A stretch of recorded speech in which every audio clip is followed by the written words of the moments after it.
2004-5 में सोना 10,000 रुपए हुआ करता था। आज कितना है? 1,54,000 रुपए।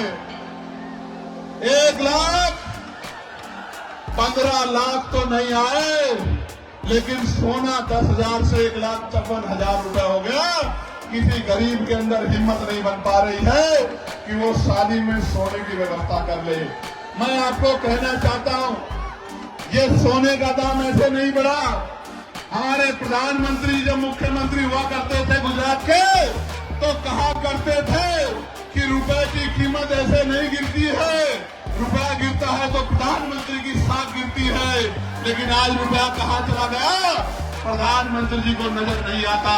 मैं आपको कहना चाहता हूं, अमीरों की तिजोरियों में जो पैसा भ्रष्टाचार का उठा के रख लिया है, इस भ्रष्टाचार पे ऐसी चोट करेंगे कि इन अमीरों को भ्रष्टाचार का पैसा निकालना पड़ेगा और ये पैसा गरीबों के घरों तक पहुंचेगा। गरीबों के रोटी का व्यवस्था, कपड़े की व्यवस्था, पानी की व्यवस्था, शिक्षा की व्यवस्था और चिकित्सा व्यवस्था, इस भ्रष्टाचार के पैसे को अमीरों की तिजोरी से निकाल के गरीबों तक पहुंचाने का काम हम लोग करेंगे।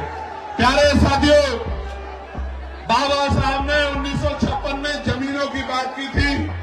मैं आपके सामने कहना चाहता हूं, पुरानी सरकारों ने जितनी जमीन दी थी गरीबों को, अति पिछड़ों को, दलितों को, चुन चुन के उन जमीनों को छीनने का काम सरकार कर रही है। असामी पट्टे हो या सीलिंग वाले पट्टे या कोई और पट्टे, सारे पट्टों को लगातार पिछड़े मुसलमानों को जो जगह थी छीनने का काम कर रही है। जब सरकार बड़े बड़े हाईवे बना के जमीन एक्वायर कर सकती है, तो भूमिहीन मजदूरों को, किसानों को क्यों नहीं जमीन दे सकती? सरकार के पास का कोई जवाब नहीं है।